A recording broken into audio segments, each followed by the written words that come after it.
കണ്ട് ഈ കാണുന്ന ലാപ്ടോപ്പ് ഉണ്ടല്ലോ, നമുക്ക് സിമ്പിളായിട്ട് നമ്മുടെ ഫോൺ ഉപയോഗിച്ച് കൺട്രോൾ ചെയ്യാൻ പറ്റും. ഈ ലാപ്ടോപ്പ് അല്ല, ഏത് ലാപ്ടോപ്പ് ആയാലും ദാ ഇതുപോലെ നമുക്ക് കൺട്രോൾ ചെയ്യാൻ പറ്റും.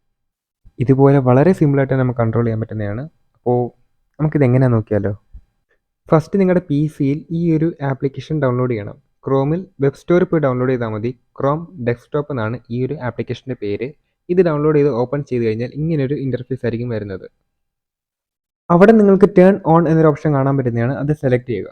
സെലക്ട് ചെയ്ത് കഴിഞ്ഞാൽ നിങ്ങൾക്ക് ഇഷ്ടമുള്ളൊരു പേര് കൊടുക്കുക ലാപ്ടോപ്പിന്. അത് കഴിഞ്ഞ് ഓക്കെ കൊടുക്കുക. ഓക്കെ സെലക്ട് ചെയ്ത് കഴിഞ്ഞാൽ നിങ്ങൾക്ക് അവിടെ ഒരു 6 ഡിജിറ്റ് പിൻ ചോദിക്കുന്നതാണ്. അത് നിങ്ങൾക്ക് ഓർത്തിരിക്കാൻ പറ്റുന്ന ഒരു പിൻ ടൈപ്പ് ചെയ്യുക. അവിടെ നിങ്ങൾക്ക് സ്റ്റാർട്ട് എന്നൊരു ഓപ്ഷൻ കാണാൻ പറ്റുന്നതാണ്. അത് സെലക്ട് ചെയ്യുക. ഇനി ഇവിടെ യെസ് എൻ്റർ ചെയ്ത് കഴിഞ്ഞാൽ നിങ്ങൾക്ക് നേരെ നിങ്ങളുടെ ഫോൺ എടുക്കാം. ലാപ്ടോപ്പിലെ പരിപാടി കഴിഞ്ഞു. ഇനി നിങ്ങളുടെ ഫോൺ എടുക്കുക.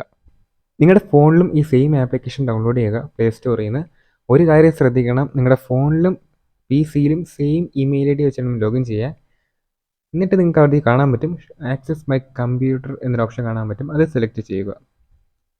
അപ്പോൾ നിങ്ങൾക്ക് അവിടെ കാണാൻ പറ്റുന്നതാണ്, നിങ്ങൾ മുമ്പേ നിങ്ങളുടെ പി സിയിൽ ടൈപ്പ് ചെയ്ത പേര് അവിടെ കാണാൻ പറ്റുന്നതാണ്. അത് സെലക്ട് ചെയ്ത് കഴിഞ്ഞാൽ കണക്റ്റിംഗ് എന്ന് കാണിക്കുന്നതാണ്. അപ്പോൾ നിങ്ങൾക്ക് അവിടെ ഒരു പിന്ന് ചോദിക്കും. അത് നിങ്ങൾ മുമ്പേ നിങ്ങളുടെ പി സിയിൽ ടൈപ്പ് ചെയ്ത് കൊടുത്ത ആ പിന്ന് അവിടെ എൻ്റർ ചെയ്ത് കൊടുക്കുക. അത് കഴിഞ്ഞാൽ നിങ്ങളുടെ പി സിയും ഫോണുമായിട്ട് കണക്റ്റ് ആവുന്നതാണ്. ഇത്രയേ ഉള്ളൂ. ഇപ്പോൾ നിങ്ങളുടെ ഫോണും പി സി ആയിട്ട് കണക്റ്റ് ആയിട്ടുണ്ട്. നിങ്ങൾക്ക് കാണാൻ പറ്റും, ഞാൻ ആ മൗസ് പോയിൻ്റർ നീക്കുന്ന ആ ഒരു മൂവ്മെൻറ്റ് തന്നെ നമ്മുടെ പി സിയിലും മൂവ് ചെയ്യുന്നത് നമുക്ക് കാണാൻ പറ്റുന്നതാണ്. ഞാനിപ്പോൾ ക്രോം ഓപ്പൺ ചെയ്യുകയാണ്. ക്രോം ഓപ്പൺ ചെയ്യുമ്പോൾ നമ്മുടെ പി സിയിലും അതുപോലെ തന്നെ ക്രോം ഓപ്പൺ ആയിട്ടുണ്ട്. ഇതുപോലെ തന്നെ നമുക്ക് കൺട്രോൾ ചെയ്യാൻ പറ്റും.